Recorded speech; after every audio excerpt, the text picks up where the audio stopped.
Watch का एक button दबाता है और तभी उसे एक झटका लगता है, जिसके बाद उसके आसपास जितनी भी चीजें होती हैं वो सब की सब रुक जाती हैं। दरअसल घड़ी का बटन दबाने के बाद आसपास का पूरा वक्त रुक चुका है, लेकिन इस बारे में जैक को पता नहीं चलता। वो काम करता रहता है। तभी वो देखता है कि वहाँ पर एक बहुत बड़ा जंगली माउस है और वो स्टैचू की तरह होता है। जैक को लगता है कि वो मर गया, इसीलिए उसे पकड़कर अंदर ले जाता है जहाँ पर फ्रांसिस्का होती है। और वो देखता है कि फ्रांसिस्का भी पूरी तरह से रुकी हुई है। इससे पहले कि वो कुछ समझ पाता, एक बार फिर से टाइम शुरू हो जाता है और वो जंगली माउस जो उसके हाथ में होता है वो जिंदा हो जाता है। फ्रांसिस्का उसे देखकर डर जाती है और जैक से कहती है कि तुम मेरे बिना 2 मिनट भी बाहर काम नहीं कर पाए। जैक कहता है कि मैं पिछले आधे घंटे से बाहर काम कर रहा हूँ, लेकिन फ्रांसिस्का उसकी बात पर विश्वास नहीं करती। वो उसके ऊपर पानी डालती है और एक बार फिर से घड़ी का बटन दब जाता है, जिससे समय रुक जाता है। जैक अब समझ जाता है कि उसके पास जो रिस्ट वॉच है उसी की वजह से सब कुछ हो रहा है। वो रिस्ट वॉच का दूसरा बटन दबाता है, जिससे समय एक बार फिर से शुरू हो जाता है। जैक अब फ्रांसिस्का को सब कुछ बताता है। फ्रांसिस्का ने उसके कंधे पर हाथ रखा होता है और जैक घड़ी का बटन दबा देता है, जिससे एक बार फिर से समय रुक जाता है और अब फ्रांसिस्का को भी उसकी बातों पर यकीन आ चुका है। ये दोनों बहुत ही एक्साइटेड होते हैं। जैक बताता है कि मेरे पिता किसी साइंटिस्ट के साथ एक प्रोजेक्ट पर काम कर रहे थे। शायद वो प्रोजेक्ट इसी घड़ी से रिलेटेड था और अब इस सिटी में जाकर बहुत सारे लोगों के साथ प्रैंक करते हैं। उस लड़के को भी सबक सिखाते हैं जिसने जैक को धक्का दिया था, फ्रांसिस्का को परेशान किया था। पूरा दिन एंजॉय करने के बाद रात को जैक साइकिल से अपने घर की तरफ निकल पड़ता है। वो एक बार फिर से अपनी घड़ी से टाइम को स्लो कर देता है और जब वो अपने घर के पास पहुंचता है तो देखता है कि उसके घर से टॉर्च की रोशनी बड़ी तेजी से मूव हो रही है। ये देखकर वो हैरान होता है क्योंकि उसने समय को रोका हुआ था।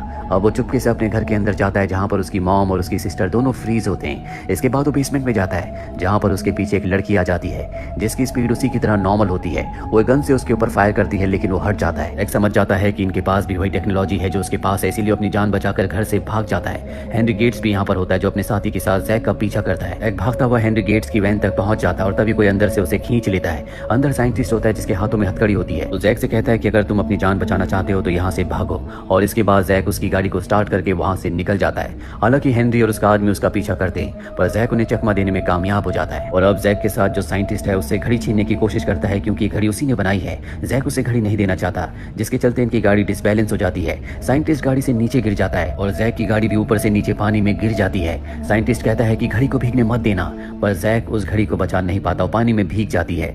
जैक को जब होश आता है तो वो हॉस्पिटल में होता है। उसके सामने पुलिस ऑफिसर होता है क्योंकि उसके ऊपर इल्जाम है कि उसने एक वैन को चुराया है। हालांकि जैक उसे पूरी कहानी बताता है कि किस तरह से घड़ी से टाइम रुक जाता है, पर जब वो अपनी घड़ी देखता है तो पानी जाने की वजह से वो काम नहीं कर रही होती।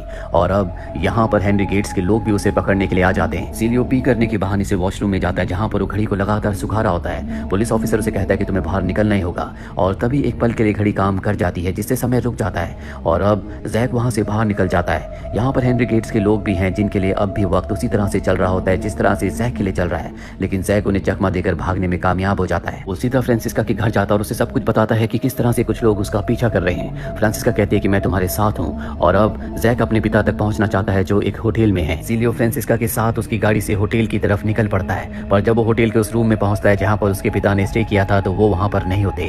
दरअसल हेनरी गेट्स के लोग उन्हें यहां से किडनैप करके अपने साथ ले गए हैं, और अब वो होटल से बाहर आ जाता है जहां पर साइंटिस्ट इन दोनों को पकड़ लेता है और कहता है कि मुझे मेरी वॉच दो। हेनरी साइंटिस्ट की वॉच उन्हें लौटा देता है, लेकिन तभी फ्रांसिस्का एक किक मारकर उन्हें बेहोश कर देती है, जिसके बाद ये साइंटिस्ट को पकड़कर होटल के रूम में ले आते हैं और उन्हें चेयर से बांध देते हैं। साइंटिस्ट बताता है कि मैं तुम्हारे पिता का दोस्त हूँ और उन्हें यकीन दिला देता है, और अब इन्हें भी साइंटिस्ट पर यकीन आ चुका है। जैक कहता है कि तुम्हें घड़ी को ठीक करना होगा, जिसके बाद साइंटिस्ट घड़ी को ठीक कर देता है और पुरानी घड़ी का जो कवर होता है उसे फेंक देता है, पर जैक उसे उठा लेता है। साइंटिस्ट यहाँ पर नाइट्रोजन की बॉल्स बनाता है और बताता है कि हेनरी गेट्स के बहुत सारे लोगों के पास इसी तरह की घड़ियां हैं जिससे वो समय को रोककर खुद एक्टिव रहते हैं, लेकिन अगर इन बॉल से हम उनके ऊपर हमला करें तो वो फ्रीज हो जाएंगी। और अभी तीनों के तीनों हेनरी गेट्स की लैब तक पहुंच जाते हैं जहां पर घड़ी का इस्तेमाल करके टाइम को रोक देते हैं। साइंटिस्ट कहता है कि मैं अब यहाँ से आगे नहीं जाऊंगा। दरअसल वो एक बार फिर से नहीं फंसना चाहता, इसीलिए अब जैक को और फ्रांसिस्का को ही आगे बढ़ना पड़ता है। हालांकि टाइम पूरी तरह से फ्रीज हो चुका है, लेकिन यहाँ पर वो सब लोग जो कि हेनरी गेट्स के लिए काम करते हैं उनके पास उस तरह की घड़ियां होती है जिस वजह से वो मूव कर पा रहे होते हैं, लेकिन ये अपनी गन से जिनके अंदर नाइट्रोजन की बॉल्स हैं उनमें से कई लोगों को फ्रीज कर देते हैं। फ्रांसिस्का जैक से कहती है कि तुम अपने पिता को ढूंढने के लिए जाओ, मैं इन सबको यहाँ पर रोकती हूँ। जैक यहाँ से आगे बढ़ जाता है और एक लिफ्ट से जब वो ऊपर जाता है तो वहाँ पर पहले से हेनरी गेट्स और उसके लोग होते हैं जिनके पास उसी तरह की गन होती है जिस तरह की जैक के पास है,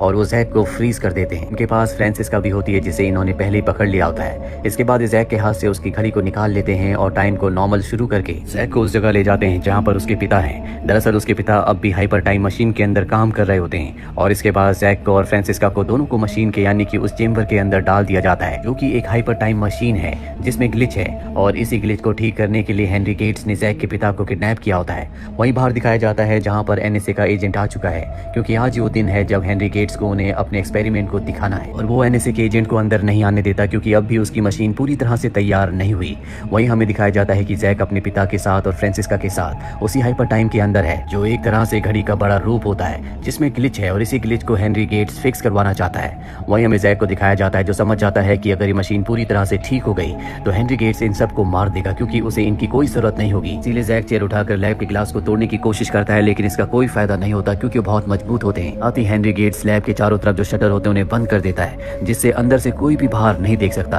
और तभी जैक अपनी जेब से घड़ी निकालता और बताता है कि मैंने असली घड़ी को नकली घड़ी से बदल दिया था। यानी कि हेनरी गेट्स ने जो उसके हाथ से घड़ी निकाली थी वो घड़ी थी जो साइंटिस्ट ने फेंक दी थी और जैक ने उठा ली थी। अब भी उसके पास असली घड़ी होती है, जिसे वो अपनी रिस्ट पर बांधकर उसका बटन दबा देता है। वो पहले से एक हाइपर टाइम मशीन के अंदर है और अब उसने घड़ी को भी एक्टिवेट कर दिया है, जिसके बाद वो लगभग आधा इनविजिबल हो जाता है। वो किसी भी चीज के आर पार जा सकता है। उसके पिता बताते हैं कि तुम्हारी बॉडी के जो मॉलिक्यूल्स हैं वो बहुत तेजी से मूव कर रहे हैं, इसीलिए तुम कहीं भी आ जा सकते हो। और अब जैक लैब से बाहर निकल जाता है, जिसके बाद हेनरी गेट्स के लोग उसके ऊपर नाइट्रोजन गन से हमला करते हैं और उसकी स्पीड को एक बार फिर से कम कर देते हैं, यानी कि अब वो दीवारों के आर पार नहीं जा सकता, वो एक जगह छुप जाता है। हेनरी गेट्स जब लैब के शटर खोलता है तो वहां अंदर कोई भी नहीं होता, जिसके बाद एक ब्लास्ट होता है, क्योंकि वहां पर जैक के पिता ने गैसेस को छोड़ दिया था।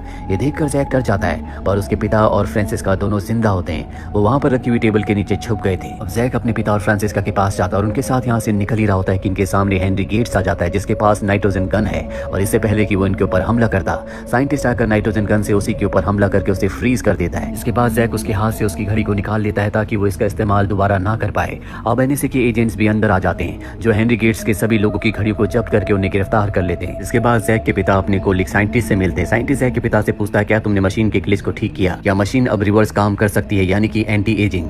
दरअसल जो भी इस मशीन को इस्तेमाल करता था उसकी उम्र बहुत तेजी से बढ़ती थी और इसी ग्लिच को हेनरी गेट्स ठीक करवाना चाहता था ताकि वो खुद भी इस मशीन का इस्तेमाल कर सके। यहाँ पर जैक के पिता कहते हैं कि मैं इसे टेस्ट नहीं करने वाला, पर शायद अब साइंटिस्ट इसे टेस्ट करना चाहता है, क्योंकि बार बार मशीन का इस्तेमाल करने की वजह से उनकी उम्र कुछ साल बढ़ चुकी होती है। वहीं अगले दिन जैक को दिखाया जाता है जहाँ उसके पिता उसे एक कार गिफ्ट करते हैं, जो कि हमेशा से वो चाहता था। लेकिन कार में एक बहुत यंग लड़का बैठा होता है और ये और कोई नहीं बल्कि साइंटिस्ट है, क्योंकि उसने मशीन के ग्लिच को ठीक कर दिया। इसके बाद टाइम रिवर्स करने की वजह से उसकी उम्र बहुत कम हो गई। अब वो टीनेजर है, वो जैक की उम्र का है। जैक, फ्रांसिस्का, जैक की बहन और साइंटिस्ट चारों के चारों गाड़ी से यहाँ से घूमने के लिए निकल पड़ते हैं और तभी पुलिस की कार इनका पीछा करना शुरू कर देती है। पर अचानक से टाइम रुक जाता है, यानी कि जैक के पास अब भी एक वॉच है जिससे वो कभी भी टाइम को रोक सकता है। और इसी के साथ ये फिल्म, ये कहानी यहीं पर खत्म।